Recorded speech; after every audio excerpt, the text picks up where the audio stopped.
Okay, welcome to another tutorial. Today I'm going to be showing you how to integrate your raster and your vector objects. This is the way that I work. There is different ways of working. There's quite a few. I'm not going to show you all of them. I'm just going to show you, well, basically I'm going to show you two ways. One way is where your final canvas is in Photoshop, and one is when your final canvas is in Illustrator. I'm going to spend most of our time in Photoshop, but I will show you how you can place your images into Illustrator so they're fully editable. So again, this is the point of it, is we're combining raster and vector. So vector objects that are created in Illustrator with raster objects that are created in Photoshop, combining the two together in a way that's non-destructive. It's not an easy process. So I don't want you to go into this thinking that this is easy. This is, it's fairly complex, but it might be helpful to think of it this way, as a purely conceptual model. And that is that when we do that, what we're doing is we're placing one file into another. So an Illustrator file gets put into Photoshop. We're going to use the link method. So in some ways similar to what you would do in InDesign, where you link a file, but we're linking the working file. So we're going to link the Illustrator file, we're going to link the Photoshop file, and that way they're fully editable. This is not the type of file that you send for final production. It's not the file you send to the printer. This is the file that you work on. It's a working file, and it's got an Illustrator file embedded in the Photoshop file, and a Photoshop file embedded in the Illustrator file. And actually, we'll take it one step further and embed a Photoshop file inside of a Photoshop file. So by embedding these files, we preserve the editable quality of each of them. And in some ways, it really simplifies your working space.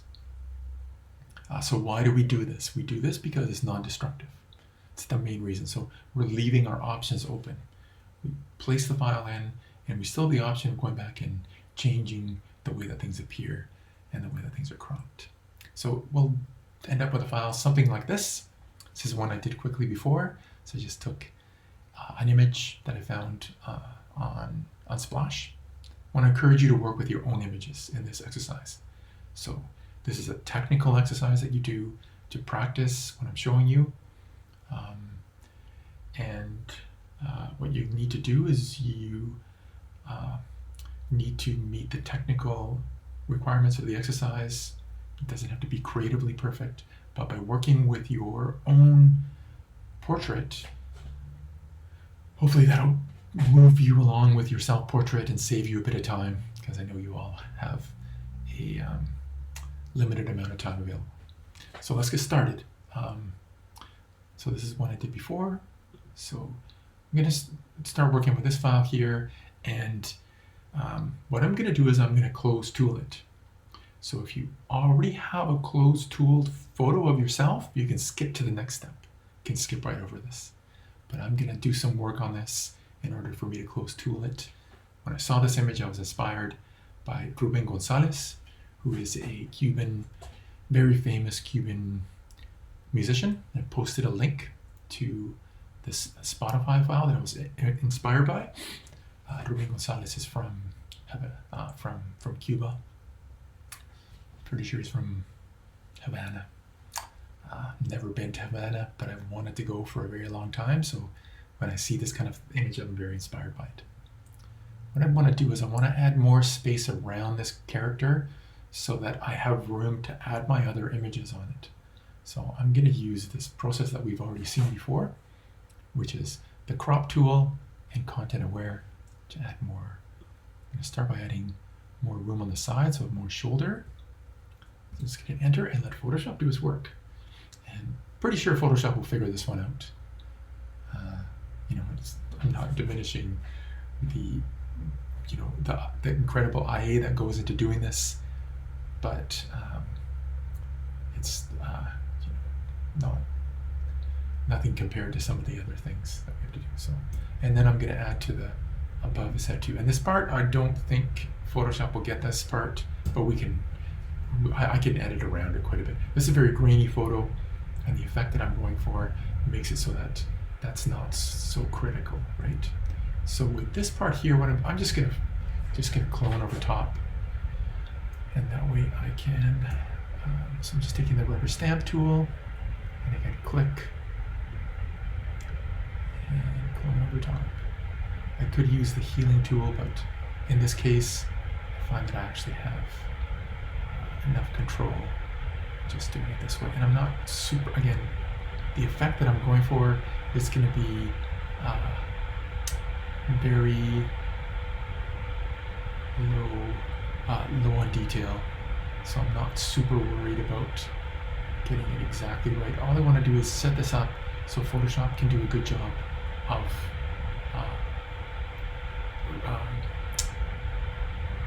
close cropping this for me. So I think that's probably pretty good. And you know what? If I had seen this photo already done, I may actually, I might want to add a little bit more of the hair up here. So what I'm going to do now, in order not to get into a place where I end up with something that's useless to me, I'm just going to do this on another layer. I'm just going to add some more hair up here. Just so it's not too much.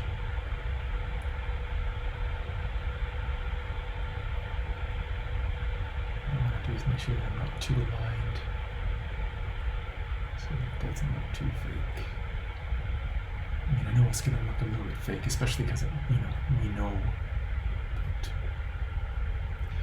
okay, so that's pretty good. So what I'm going to do is I'm just going to combine these two together. I have the original. What I'm going to do is I'm going to merge these layers, and I'm just going to go ahead and save this as I'm just going to save it as the same file name, but as a PSD. Photoshop, it's going to be source image, and I'm going to go ahead and take my quick selection tool. I'm going to select the subject. Actually, let Photoshop select the subject. You can see it missed quite a bit of this area here, but I can add this in afterwards. I'm going to go select a mask. And then I'm just going to take my brush tool and make some changes. So again, if you're not seeing what I'm seeing here, you can go in and select one of these views. So depending on the type of image that you're working with, some of these views work better. I usually almost always gravitate towards the overlay, and I can control how much I can see through. When I start, I usually want to see quite a bit more, so I can see the areas that Photoshop missed. And I want to start off with this area here. I want to bring, I'm giving him really wide shoulders. Don't really know what his shoulders are like.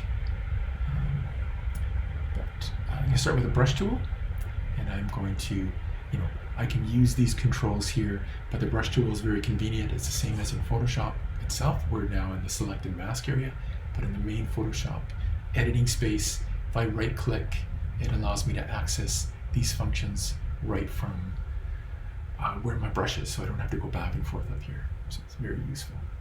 Give me a nice big brush. So I'm going to go actually just type in here 400, and this will allow me to quickly add this back in. So again, you start out by adding. That means you're adding to the image. And the temptation is you're thinking, I'm adding to the mask, but no, you're adding to the image, not to the mask. So I'm going to increase the hardness and just clean this up here.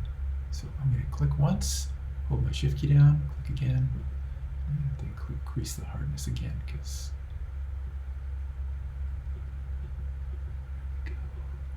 so just want to give the appearance of the shoulder. Very critical. I want to get rid of this part here. So here I'm hiding image, so it's negative, and I'm just holding my Option key down to get the opposite. I'll follow the same line. I could go in and add this highlight along here, but I'm not gonna. I'm just gonna do this part fairly quickly. I know most of you guys have already done this. So it's probably nobody watching.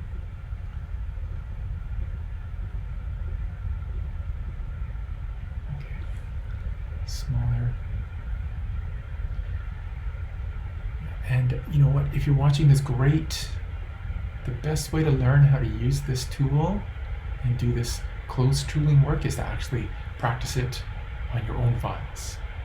So I strongly encourage you, if you're just sitting there watching, maybe, try and do it yourself. Try and close tool your image, and then if you get stuck, you can come back and watch me.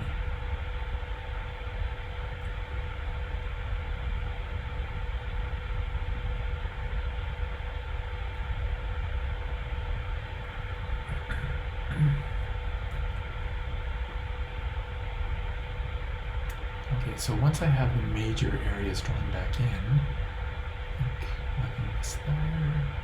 Oh, it's pretty good. Adding to the image.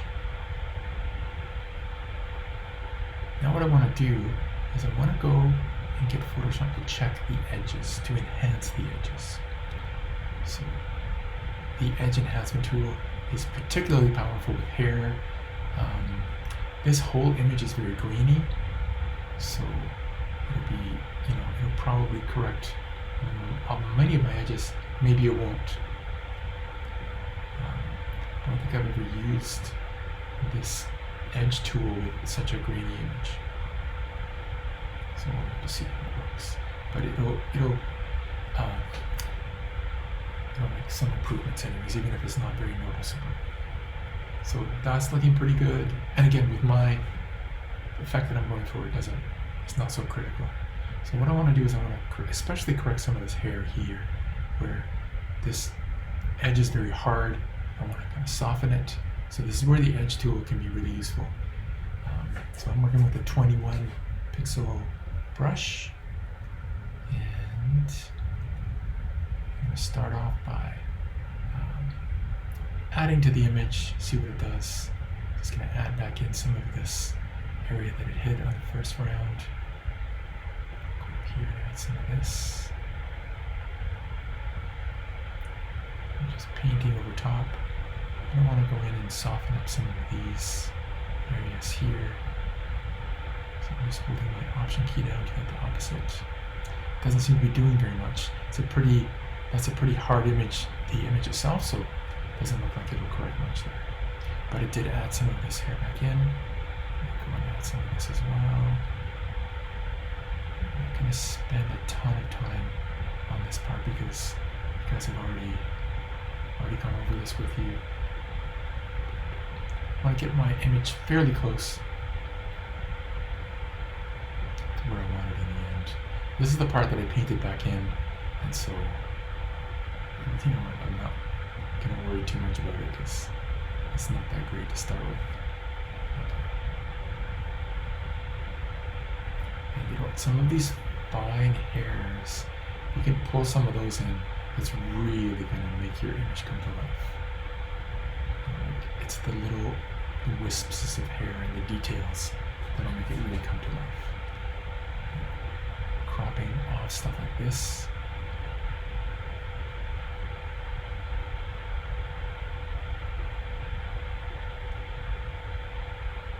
Again, the mask is really about controlling the transparency of an image. So in some places, you want the image to be 100% opaque, the pixel. In other places, you want the pixels to be 50%. I'll actually go back to my brush here, and I'm going to get rid of this area here.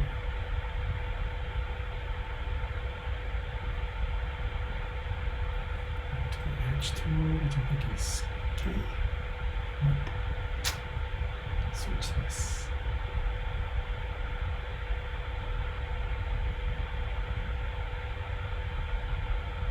It's not going to give me the hotkey. Okay. It's looking pretty good. I'm just, really wasting time right now. So I shouldn't be doing a tutorial.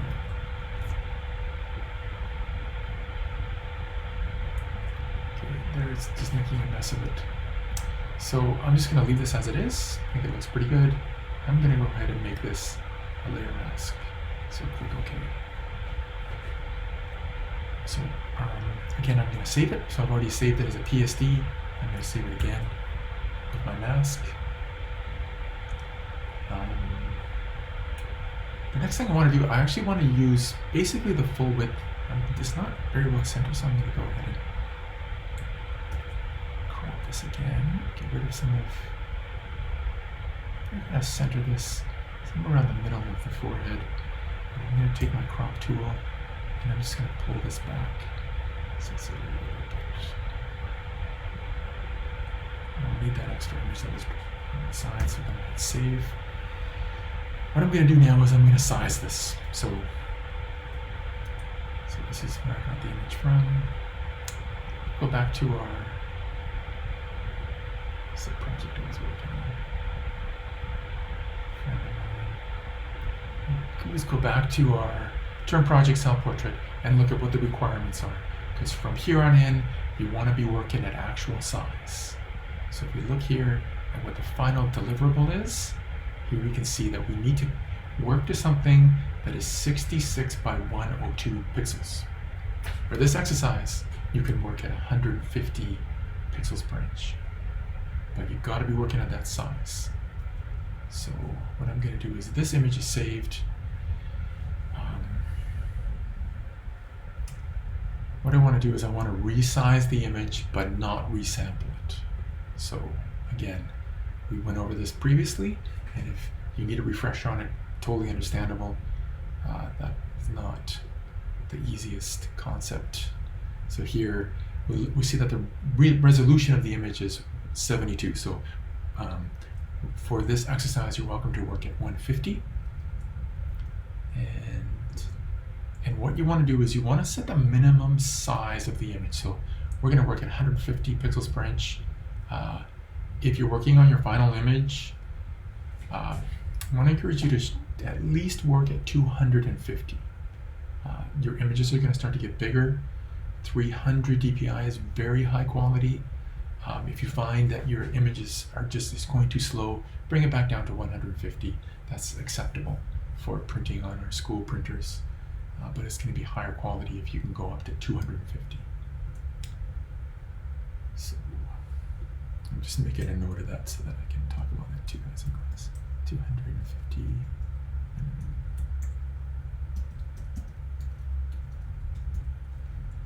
Okay, so remember the resolution is the pixel density. So it's the number of pixels that are put into an inch.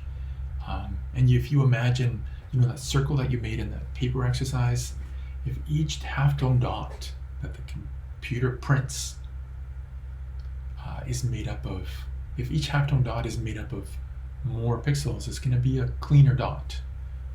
So that's really what you're going for. You're going for really clean dots when you're printing. And that 300 pixels per inch gives you nice clean dots, halftone dots. So what I'm going to do is I'm going to resize this. So I've changed the resolution, and now I want to resize it so that it's the right size.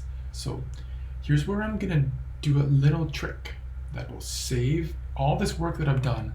The original image is saved somewhere else. It's a JPEG. It's compressed. It's not the highest quality. But I'm going to convert this to a smart object. And what that does is the smart object is going to take this file and turn it into a Photoshop file that is embedded in here. Whatever change I make now to this file will not affect the image, this work that I've done so far. So I'm going to convert it to a smart object. You can see here, I'm going to zoom in so you can see it. You can see that there's a little thumbnail here, a little icon on top of the thumbnail. That means it's a smart object. So I'm going to, just to make things clearer, I'm going to close. I'm going to close this one here for now. And we're just going to have this image open for now. And so what I have here is I have the original smart object. And I have the original image that I was working in, so this PSD. Inside of here is, you see that the mask is gone. If I double click on this, if you look at the tabs up here, it's opened another tab. And this is a PSB, which is the extension for a smart object. When I open it, it saves it in a temporary file. So if I go to my Finder, you see that it's saved inside a temporary Photoshop file. Right here. It's a temporary file. So when I close it, that file disappears. And the reason why I can do that is because this Photoshop, actually, that PSB lives inside of this Photoshop file that we were working on. It's like a little encapsulated Photoshop file that is embedded inside my working Photoshop file. And this is a very powerful idea. It's non-destructive. So anything that I do to this file now will not destroy those original pixels. So I'm going to go ahead and resize this now. I'm going to go to image size. And what I'm going to do is I'm going to set this so that it's the minimum size of my final canvas. So going back to this here, we got 66 by 102 picas. So that's tabloid size, 11 by 17. And again, picas are nice because they're nice small units. I don't have to work very little with decimals. Translates nicely into points, which is our typographic units. Here we got a little bit bigger than this, so we can go smaller. The width doesn't have to be any bigger than 66. So I'm going to go ahead and resize that to 66 picas. And here you can see it changed the resolution because I didn't click resample. So I'm going to hold my Option key down, reset that. I want to keep the 150. So again, if this is your final image, make sure you work at 250. 250, and you know, that'll bring you closer here. And I'm going to work at 150, and I'm going to click on resample, and I'm going to change this to 66. And here you can see that the minimum width is good, but now the height is too short. So I'm going to go back to my settings here and see what my height should be. It should be 102. 102. Okay, so that is to the edge of the paper. But if you remember, when you guys did that exercise for me, where you placed an image into Illustrator and added bleed. So when you print something to the edge of the paper, you have to print a little bit bigger. You have to add bleed. And here's where picas are so nice, because picas and points, because bleed is 9 points. It's a very nice number in points. So that means 9 points on each side of each dimension. So 9 points. There is, let's just go ahead and add that. So I'm going to make it, so 9 points on each side. So what we're going to do is, there is 12 points in a pica. So that means that if I add 9 points to each side, that would add 1 pica and 6 points. So 9 times 2 is 18. Let's just do this quickly. 9 times 2 is going to be 18. We minus 12. That gives us 6 points. So this here is my extra pica and a half. So I'm adding a pica and a half to the width and a pica and a half to the height, so that we end up with 6 points on each dimension. 9 points on each dimension. So we're going to go ahead and do that. I'm going to add plus 1.5, and I'm going to add plus 1.5. Okay, so I did that in the wrong place here. So just here, this is 150. Okay, so here we've added that much, and we're gonna leave the height, the width fine. It's already bigger than what we need. So I'm gonna click OK.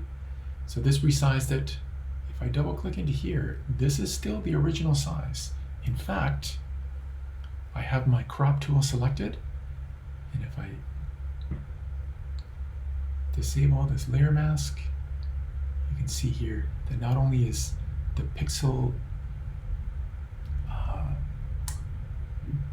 density and resolution saved, but so are all the cropped pixels. Everything is still in the original file. So these cropped pixels that that I created are saved in there as well. Let's hit escape and close this large file. Here, close it. I'm not going to save it. There's nothing in there that I've changed since the last one in here. And here we have our saved, close-tooled image. I'm going to go ahead and click save, and I'm going to actually go back to my original file, and I want to copy again this information that I had here. So this is an image by Ellen Carlson, 2017. It's called Cigar, and it's not Havana Club. Oh yeah, Havana, Cuba. Okay. And this is the URL. So I have to go ahead and copy this. Go back here. Put it inside. So that is my credit information. I'll save it. The next thing I want to do is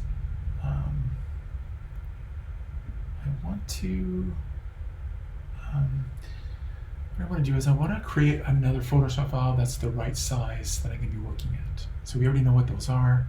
I'm going to go ahead and new. So I want to make a new Photoshop file that has bleed in it. So I'm going to go ahead and start with a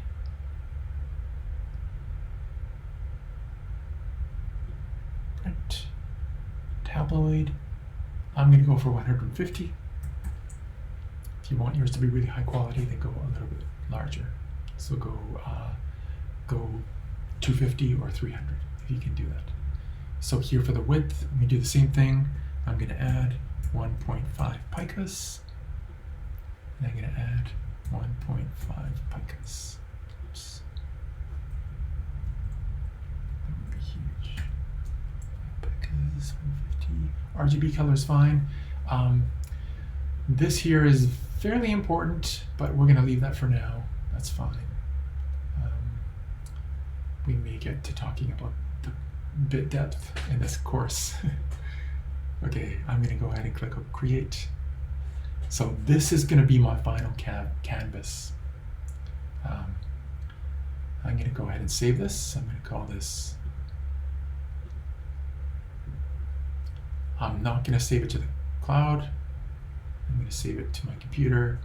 Again, Adobe is always trying to get you to save it to the cloud because that's where they're going to make money off of you. So I already saved this once. I'm going to save it again. So I'll make another one, too.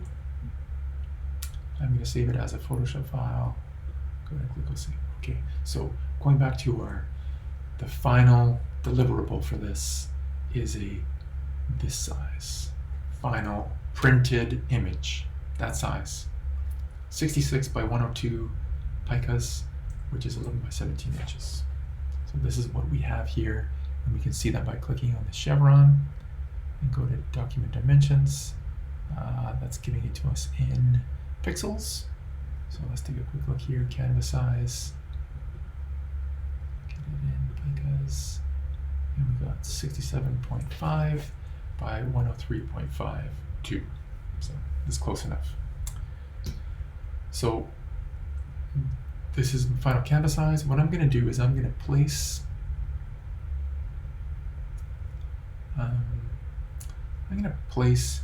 this image into this file. I'm just going to close this just to keep my workspace clean, and I'm going to go ahead and go File, and I'm going to go Place Linked.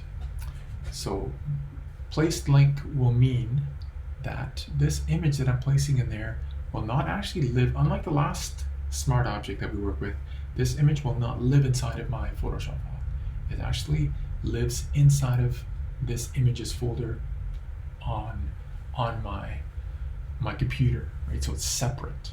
So that means that if I take this and move it or delete it, this new Photoshop file won't be able to find the old one. So this is where keeping your file structure consistent is incredibly important. So I'm going to go ahead and take this one, this Ellen Carlson, and I'm going to go ahead and place this in here. You can see that it placed it a little bit smaller, right? Because remember we had a lot more width and height. I'm going to increase this to 100%. And I had this link button, this toggle was selected, and so it's going to do the width and the height at the same time. I'm going to go ahead and enter. And I'm going to save it. And so here you can see, if you go into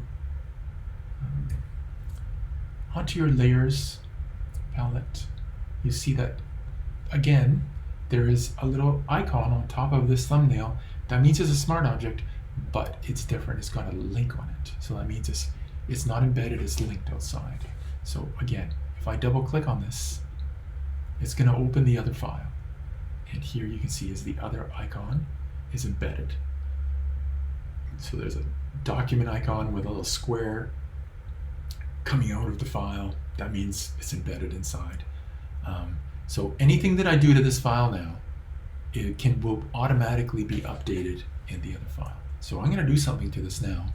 I'm going to apply a threshold to it. So I'm going to go to my adjustment layers.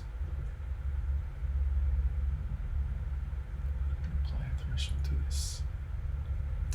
And I'm going to bring back a little bit more detail to his face.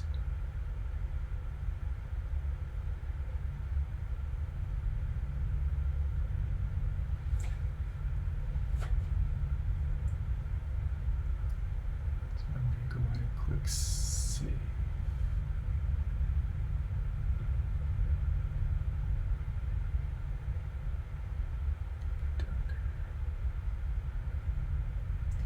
And I can actually control, you know, if I wanted to bring more to this side and less of that side, I can go into this mask here, and I can, using a brush, nice soft brush, I can actually go in here and bring back some of this face here. But that's not going to apply the threshold, so it's going to look weird. So what I'm going to do is I'm just going to leave this as it is, but I am going to bring a little bit more of the highlights back in here.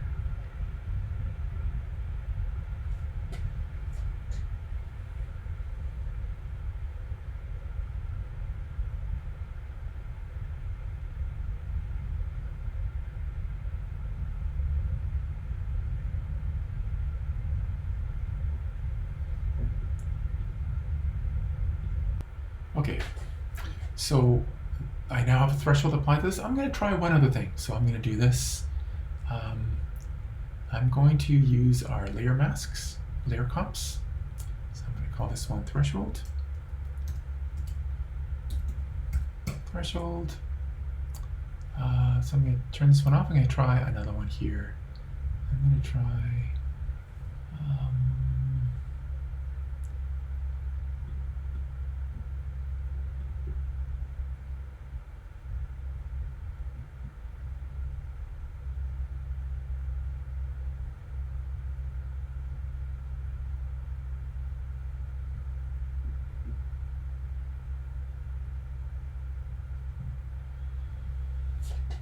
let's do a gradient map on this.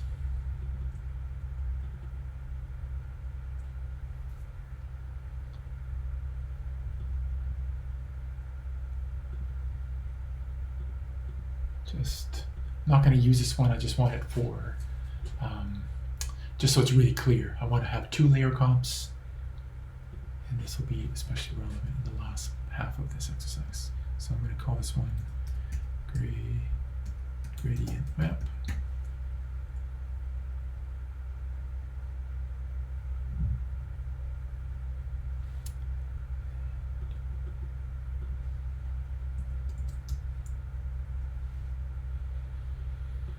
So I'm going to go ahead and save this. And just to see what's going on here, let's look at these side by side. So here we have, this is the image that we're working with. This is our final file. So if I go ahead and switch over to gradient map and I save it, you can see that it updates in the other file as well. So really incredible way of iterating is working with smart objects. It allows you to iterate quickly without really increasing file size at all. So again, just switching back and forth. I'm going to keep the threshold one, and I'm going to close this. Go ahead and save it. And this is my file that I'm going to be working with in the end. Now I want to go ahead and add a couple more things in here. One is, when I saw this, it made me think of Ruben Gonzalez. I'm just going to check my recording here. Looks like it's recording well. So one of the things it made me think of is it made me think of Ruben Gonzalez. And because the guy is smoking a cigar, it made me think of this one song. It's not a Ruben Gonzalez song, but it was performed by his band, which is called the Buena Vista Social Club, and it's called El Cuarto de Tula.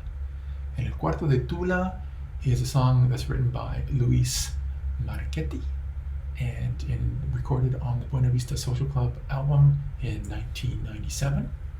And it's about this woman who falls asleep.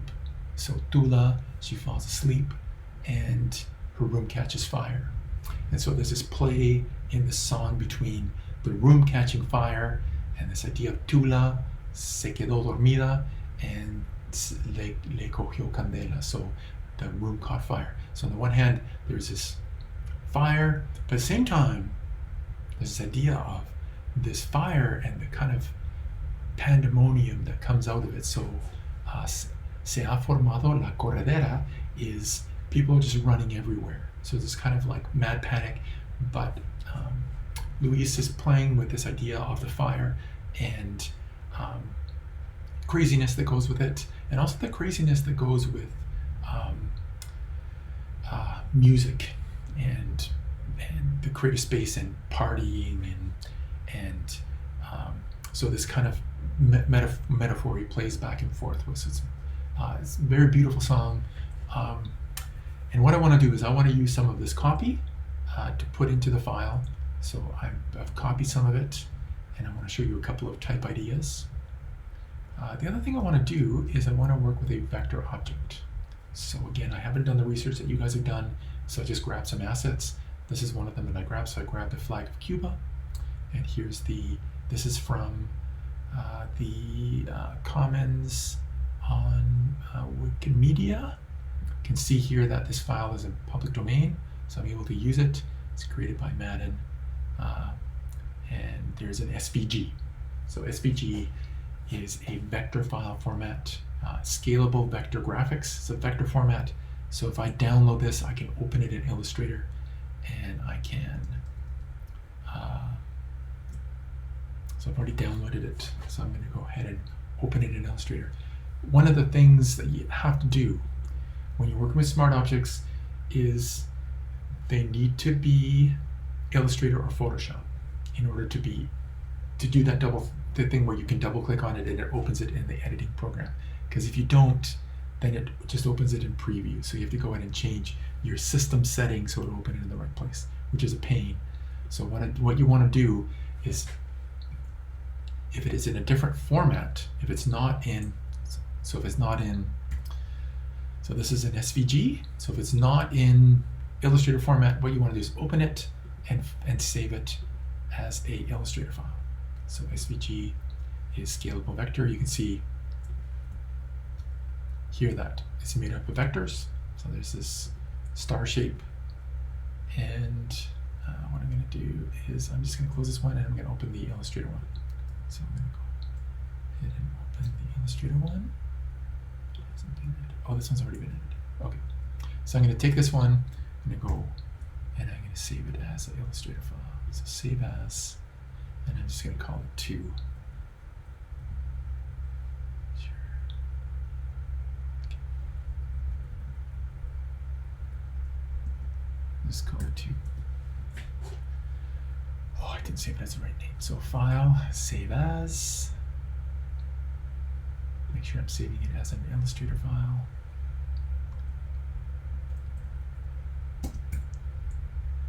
And not saving to the cloud, saving, you know what, if you want to save this to the cloud, that's fine, because it's going to be very small. That's again the advantage of vector over raster. So this is saved, and again, you know, when I saw this, I was inspired by this idea of Cuba and Ruben Gonzalez. So what I'm going to do is I'm going to delete this background. It's just extra pixels we don't need. Save this. And what we're going to do is we're going to place that Illustrator file behind this character here.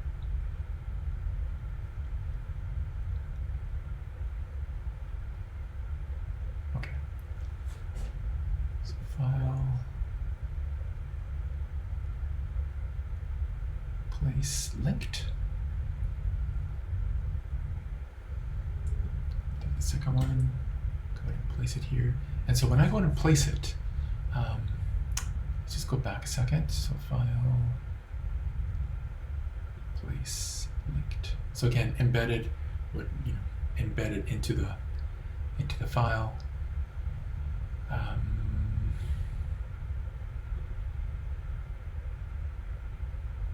So it thinks it's Photoshop thinks that it's it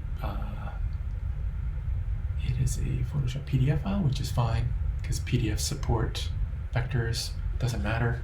It's like so long as it can grab it and place it in. So I'm going to go ahead and place that. And here you can see. So one of the things you can do is when you're placing these files, if I had more than one artboard, I can choose which one. But there's only one. So let's go ahead and place that in here. And what I'm going to do is I'm just going to scale this up really big, give it some. So here's where this new format for Photoshop gets to be a little bit annoying, where, you know, if you're placing, in some cases where you're placing files, if you, by default, is constrained. If I hold the Shift key down, it's not constrained. So that's breaking the convention. It's a little bit annoying, to be quite frank, but it's what they did. So here I have this big flag. I'm going to drag this behind my character. And I'm going to just place it so I can see the star. And I'm going to go ahead and save this again. So now I have, you can see here that I have another link on here. So a couple things I can do with this. One is, if I go and edit the Photoshop file, so let's do that in a minute. I'm just going to go here, and I'm going to open up that Photoshop file. Make sure I get the right one. Let's see, I change this color to an orange, which actually looks pretty good. Let's do that. I'm going to go ahead and save that. I'm going to go here, save. So it didn't update it, so that means that what I have to do is I have to right click on here and I have to re-link from file. So if I close this and open it, it didn't tell me that it's been updated. I just need a few minutes to figure that out. But regardless, I know it's been changed. What I can do is right click on here and I can relink to file. Go ahead and choose my file, enter. Oh, it's because I didn't have the right one. I didn't save it, that's why I save. Okay, now let's go back here. Okay, it automatically updated it. So let's go and close that. Don't save it. And let's update it. Okay, here's where I had to save it first. So if you save it, you'll get this little warning sign that the file, that it indicates that the smart object doesn't tell me what that little error is, but it's telling me that there's what it is. It's not making it explicit, but what that little triangle means is that the file has been updated outside of Photoshop. So if I right click on it, go here, and I can go update modified content, and that'll update it for me. So let's go back here and change this back to red. Save save. And it automatically updated it. So that's usually what happens. It automatically updates it. But the other thing you can do, so I can go back here, and this is a little more fluid. So one way is you can, if you do edit your file that's outside, and this Photoshop file is open, it'll automatically update. But if I'm in here and I realize I want to edit something on this, I can just double click on the icon and it will open it in Photoshop. In Illustrator. Open it in Illustrator. And I can do the same thing. I can take this and I can change the color. Let's find some orange color. Let's change it quite different to green. And go ahead and click save. If I go back here, it's changed it automatically. So save, changed it automatically. Now I want to do something a little bit different. I'm going to take this just to show you the power of it. Find, okay, well, I do like this, but I want to add a little bit more. I want to make it look a little bit more like a flag. So, low-hanging fruit. But this is what I'm going to do. I'm going to take this, I'm going to group it. And I'm going to add an effect here. So I'm going to warp this using the wave, right? So this is going to give it a little bit of a curve. I'm not going to give it much, just a little bit. So -10. I'm going to click OK and save. And now when I go back here, you can see it has a little bit of a curve to it. So again, this is working back and forth between raster and vector very seamlessly. It's pretty powerful way of working. Again, not very simple, but once you get the hang of it, incredibly powerful. It'll allow you to do a lot of the things that you want to do when still be able to, get the most out of Illustrator, get the most out of Photoshop. So I'm going to say this. I'm going to add a couple more things to this. So I'm not quite done with it. I want to work with some type, and I want to introduce some texture. So what I want to do is I want to make this, in order to kind of unify this whole thing so it feels like it comes from similar material, I'm going to add a texture over top. So I have a texture that I've saved to my image folder, and you're welcome to download this one. Again, this is not mine. It's this guy called Chris Spooner, and he has these dust and scratches, high quality dust and scratches textures for Photoshop and Illustrator. So he has vector versions. Vector versions aren't that high quality, but the Photoshop ones are. So I have this file. I can show you another way of, working with this way where you're embedding another image inside. So this one here is a JPEG. So if I drag this on here, it'll place it over top. And if I hit enter, you can see here that once again, I have this little icon. But if we look a little bit closer, you'll see how this one is actually embedded, whereas these ones are not. These ones are linked. So if I double click on this, it'll open up this JPEG file. If I change this one here, it won't change this one because this is actually not the same file. This is sitting in a temporary folder. It's not this other file that I have here. It's not this one, it's this one. This one is in a temporary Photoshop folder. So that means I'm a little bit freer to mess with it. If I invert this, image, adjustments, invert, and I save it, go back here, it's inverted this one too.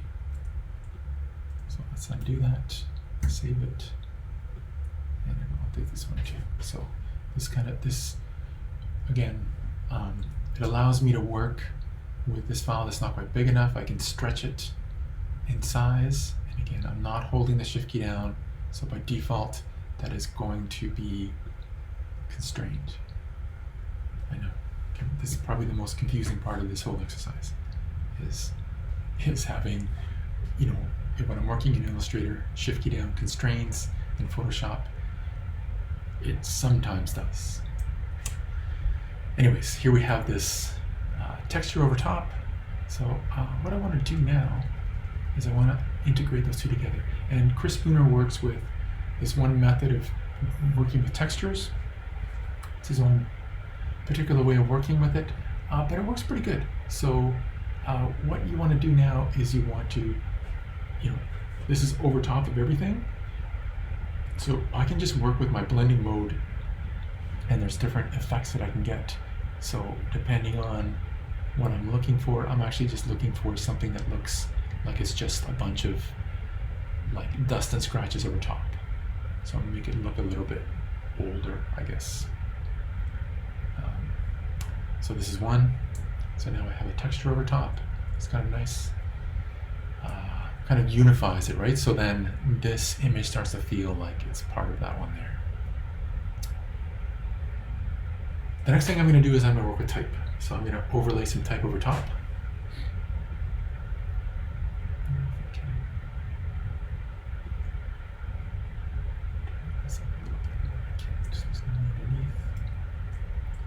I don't really like how his head is sitting right on that line there.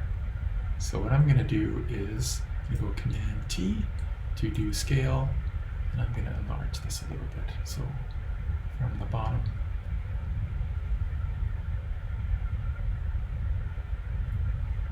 so this is constrained. I'm going to take the height, and I'm just going to enlarge it just a little bit, so it's not like sitting right on the line. Okay. Save.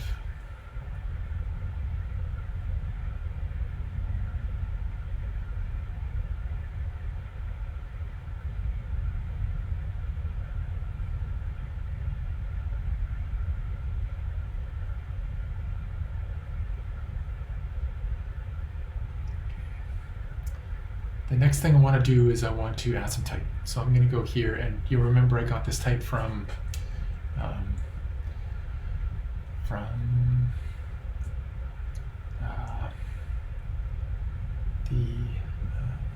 the lyrics for the song El Cuarto de Tula. So here I have these, just an excerpt from there that I've copied. And I'm using a typeface called Livery, which is, if you look at it closely, it's the way that a serif would look on paper. So we're used to our serifs having these sharp points. So where the serif, fine, there's bracketed serifs, but typically a serif ends on sharp points, so mathematical points, which is how the metal was cut. But if you think about, nobody actually saw the metal except for the typesetter. Anybody else saw the impression that the metal made on paper. So when the metal would hit the paper, all these corners would soften. And so these corners would fill in a little bit, the outside corner would round off a little bit. And that's closer to what it would look like on an actual, when it's printed on a page. So I'm just going to take this and I'm going to copy it, and I'm going to actually paste it into the Photoshop file. So I'm going to paste, and I'm going to paste it as a smart object. Okay, here I have this text here. I'm going to make it larger. So I'm going to go to 200, not 2,200, and I'm going to go ahead and enter. So I have something in mind here. I've played around with it a little bit, but what I want to do is, before I go ahead and do any more editing, I'm just looking at this type, and there's some things that are obviously wrong. So this is a really important one. So anybody that works with type, this is a sign of that you don't know what you're doing. You don't know how to work with type. If somebody sees this, they'll know that you don't know what you're doing with type. You are an amateur. And as a professional graphic designer, you don't want to be an amateur, you want to be a professional. And typography is our most important tool. So here, if I look at this mark here, this is an incorrect mark. So this mark here that you see is not a typographer's mark. That is actually a foot mark. So it's, if you're talking about feet, talking about, if you're trying to measure a horse, then it's 3 feet. 3 feet. And if I go ahead and look at my glyph palette, so here under type, and we're going to go into this more next week when we look at typography. These are all the glyphs that there is inside of livery, and you can see that one of them is actually, this is the mark that you use for feet.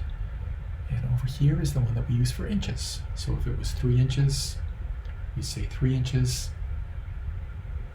Let's see how many inches is there in a foot. 12 times 3, so that would mean 36. So we say 36. We're not talking about feet here. When we say puntilla,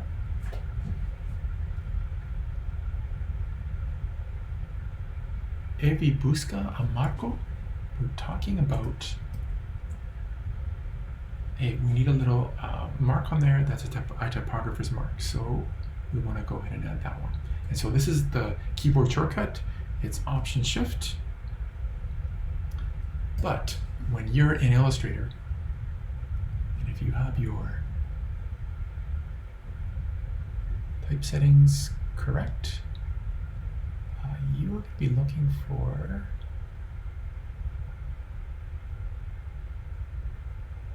I'm going to have to review where that's found.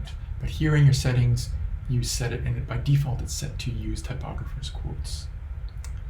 I'm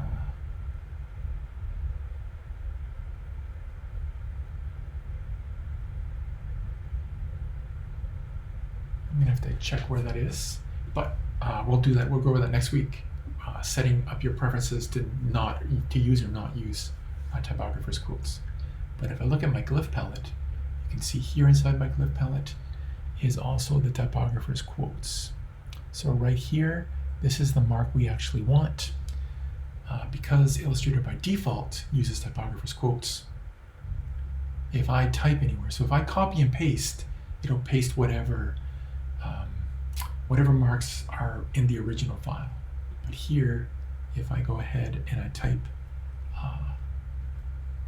the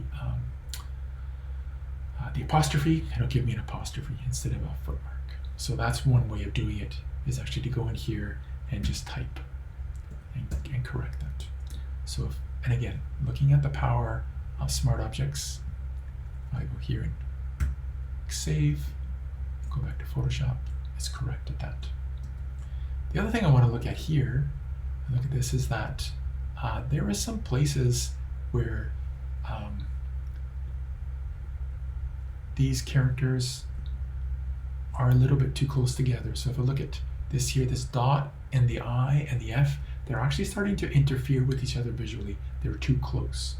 And so there's these default characters that come with most typefaces, or any typeface that's well designed, that this happens to. So if the F is straight up and it's just a little loop at the top, you don't need it.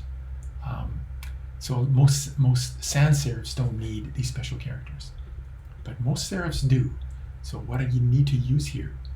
So you need to use a ligature, and ligatures are this beautiful, it's another character that comes with the typeface. So again, looking here at my glyph palette, you can see that livery comes with a whole bunch of standard ligatures. So here's one. So if I wanted to insert it into my file, I could just double click and I'll add the ligature. But there's a smarter way to do it, and that is using the OpenType palette. So this is an OpenType font here, not so much of an issue anymore. You may come across some client may give you their corporate typeface that is not OpenType, and so then you'll have to do that, what I showed you. You'll have to go in and insert those characters manually. But because this is OpenType, I can go here to type and I can open up my OpenType palette. And this is found in a different place in most Adobe programs. It's unfortunate because the one in Illustrator is actually the nicest one. So here I have selected this, and because it's OpenType, I can tell that it is because I have options here, and one of them is to insert ligatures. So if I click on this, you see it, tiny detail, just added that little ligature in. But from the point of view of a typographer, it's a very important detail. It makes the type not only easier to read, less a distraction, but it's actually a sign of sophistication. So anybody that knows, and you'd be surprised how many people know what ligatures are. Anybody that knows what a ligature is gonna realize that this was typeset by somebody who either had the defaults turned on in their file or knew what they were doing, but they won't think that you are an amateur. So I'm going to click on save, and once again, if I cycle back to Photoshop, you can see here that ligature was installed. I'm just going to go back to my glyph palette again and show you one more thing. Just looking at the glyphs, you can see that in addition to the standard ligatures, that livery actually has a whole bunch of alternate or special ligatures included as well. So you can turn those on by just clicking on this here. And you know what, if you're setting text that needs to be read, this can get to be distracting, but you can see it adds, if you're setting type that is like headline, or it's more for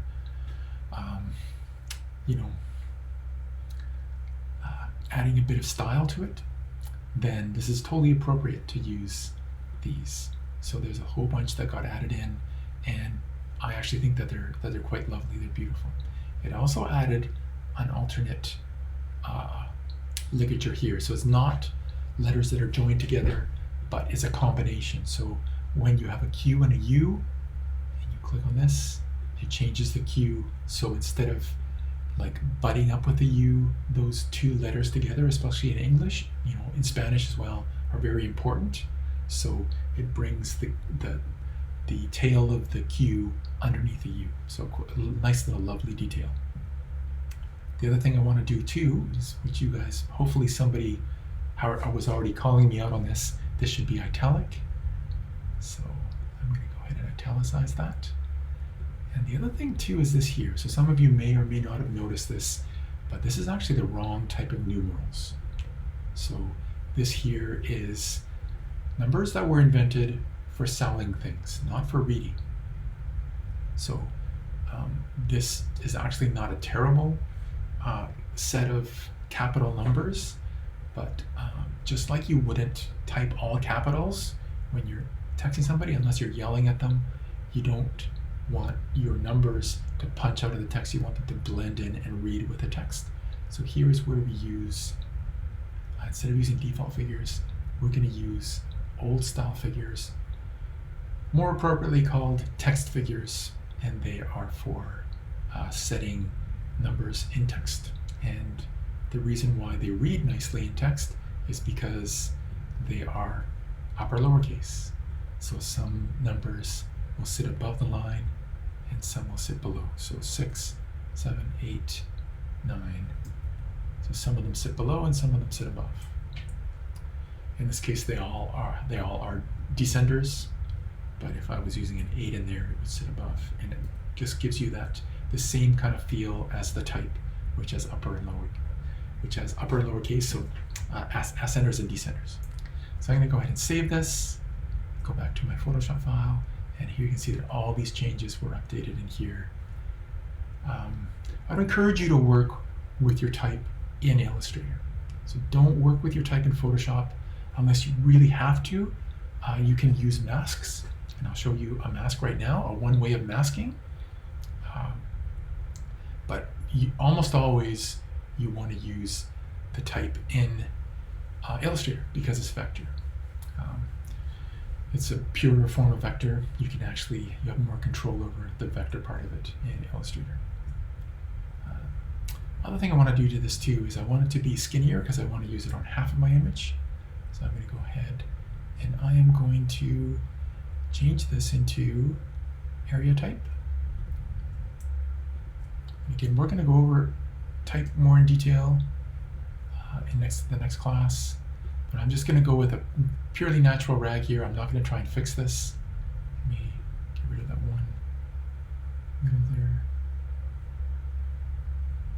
Okay, so bomberos is a good one to call out, and candela. So candela is candle, and this is the bomberos. So I'm going to go ahead and save this. I'm going to go back to here to Photoshop, and I want this sitting on half of the image here, and I actually only want it sitting. And you know what? You guys are going to look at this and say, Andrew, why did you go to that much work if you're not really going to use this type? Because I'm not. I'm actually going to, first of all, I'm just going to go here and I'm going to take a good credit for this. So I'm going to take this as my credit, copy, go back to Photoshop, double click on this layer, paste it as a credit, save it again, and then I'm going to mask it so that it only lives within the shape of our character's head. So in order to do that, I'm going to create a clipping mask. So it's going to clip the type to the layer below it. And then I'm actually going to make it white. So I'm going to double click on it, find a place that there's no type to double click on, give it a color overlay, and make it white. Okay, and here kind of this text overlay, I may actually duplicate it so you can see it, read the full thing underneath. It's kind of this layered collage effect. So I've combined a few different things. So once again, just to summarize, what I did is I took, close tool this image of this character, placed it inside a Photoshop file so it's linked, so I can always go back and edit it later. I added a texture over top. This texture here, so you're welcome to use it, is by Chris Spooner. And then I added the type on top. So again, working with vector objects and raster objects all in one file. I'm going to save this.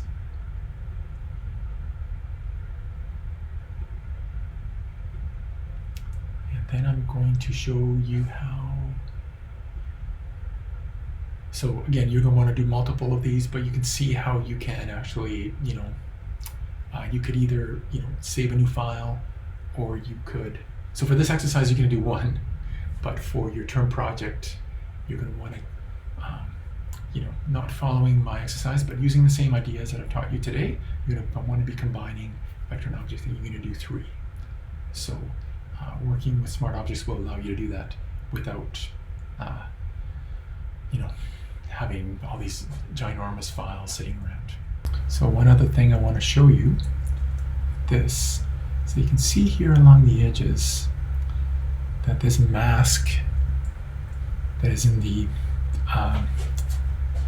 embedded Photoshop file is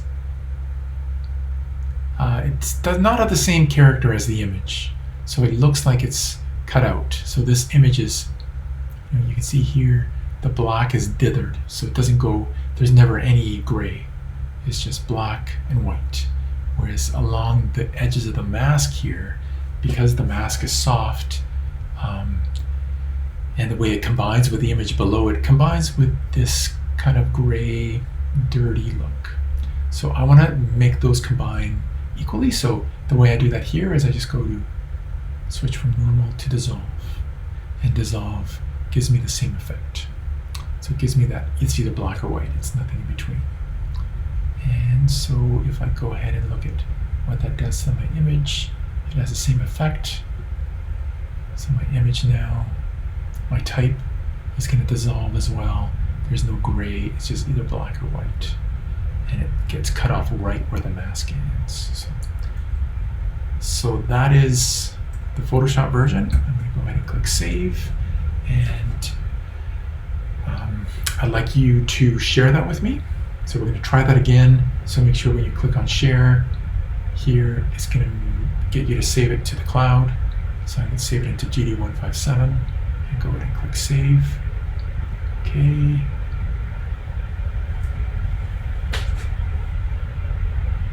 And again, if you went for a 250 pixels per inch file, then that's going to be large. But if you went for it, it'll take a little while to save. But if you're working at 150, it's going to be a little smaller. If you have to reduce the size for this exercise, that's fine. And then here, under Share Document, you know what?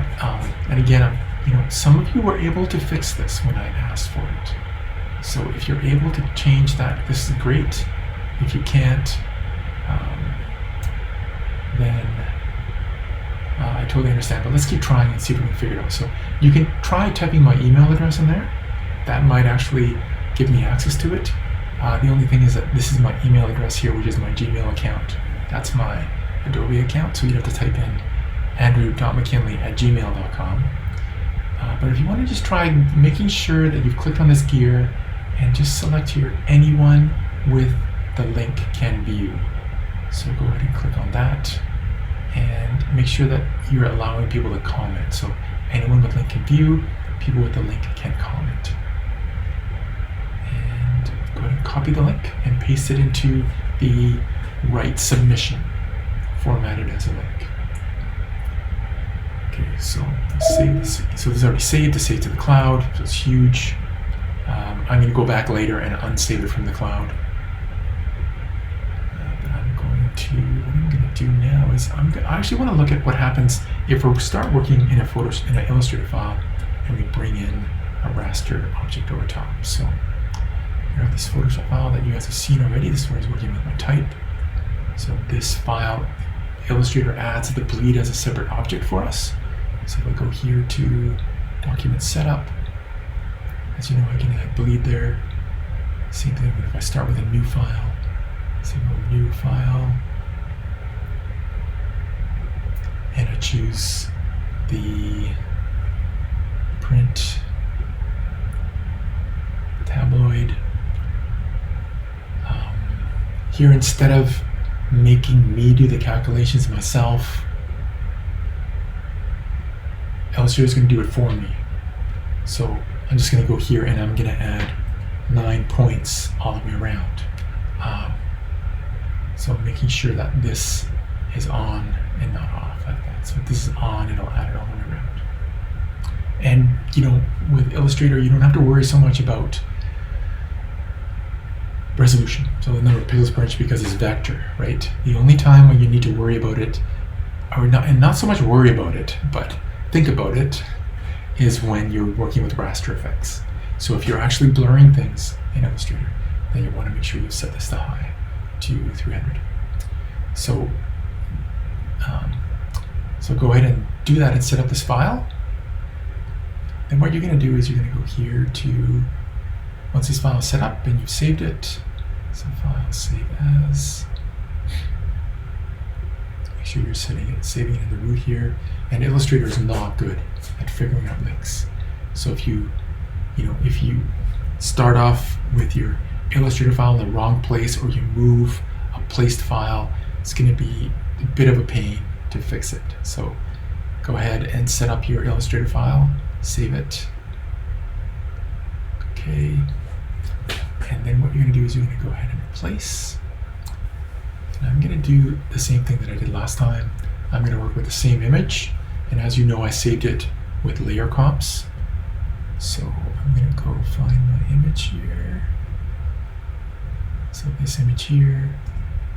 And I'm going to make sure it's linked at the bottom. You don't want to embed it in the Illustrator file. So go ahead and link it. And here you want to show import options.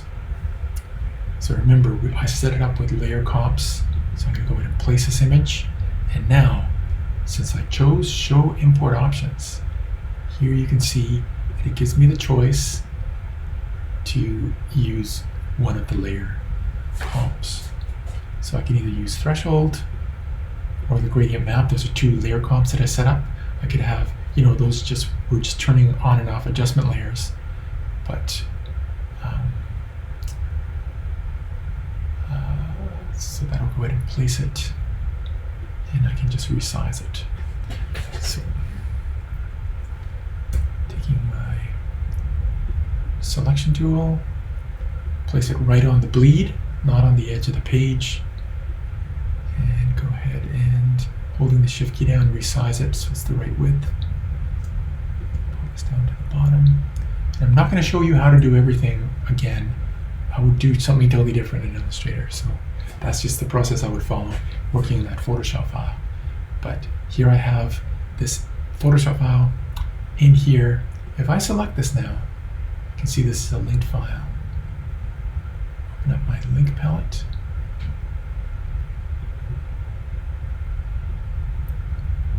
Okay, that's not very kind. But if I go ahead and click on here, the linked file, if I go to the hamburger icon, you can see here that I can edit this in Photoshop. So similar workflow that you've seen in Lightroom, where you have this idea of editing Photoshop. But the idea is that it's still linked here.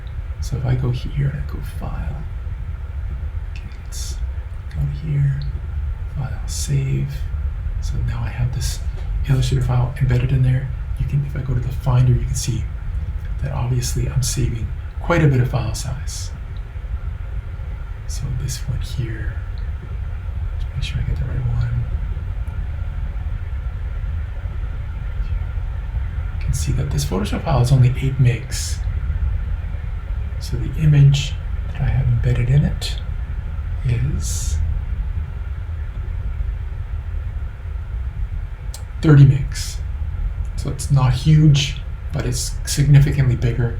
And so I'm saving quite a bit of room in image size here by not embedding. It's because it's a Photoshop file that supports full transparency. So if I was to create a shape underneath,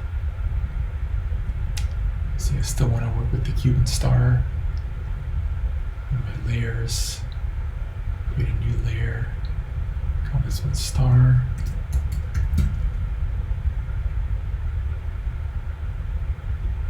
Drag this below, and you can see that it has full transparency built in. So right to the edges, I have this pretty decent transparency already built into the file. I don't really have to do, I'm able to work with it just like another object. So that's pretty cool. If I want to edit this, and again, go to my properties.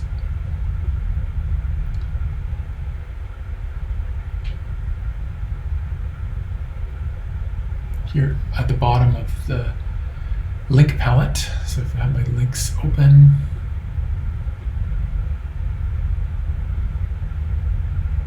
at the bottom of the link palette, there's this, go to link, looks like it's only available from here. Right here is edit in Photoshop, or I can go to the hamburger icon and go edit in Photoshop. So either way, go to Photoshop. Here is, obviously I'm using this one. If I was to change my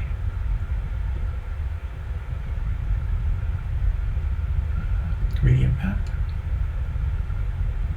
it's going to feel a little more natural. Save this.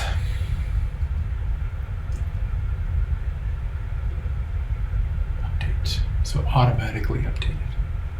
So that's pretty powerful to be able to open this in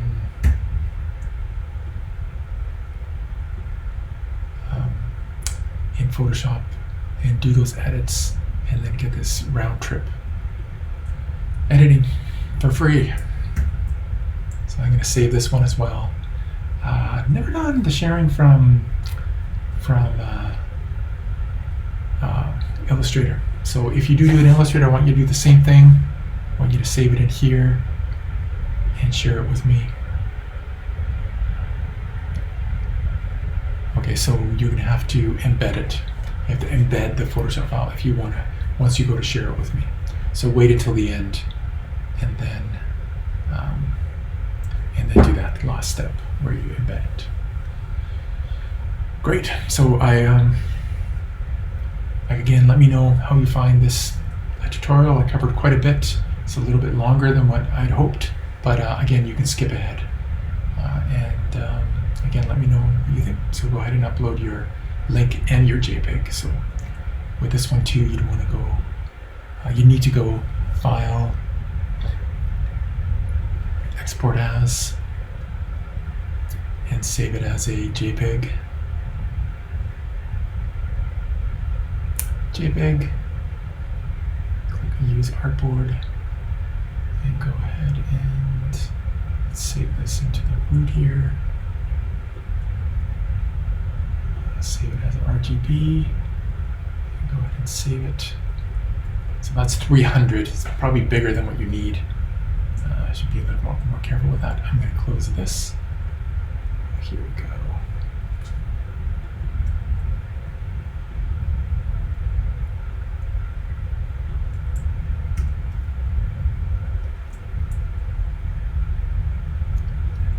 File.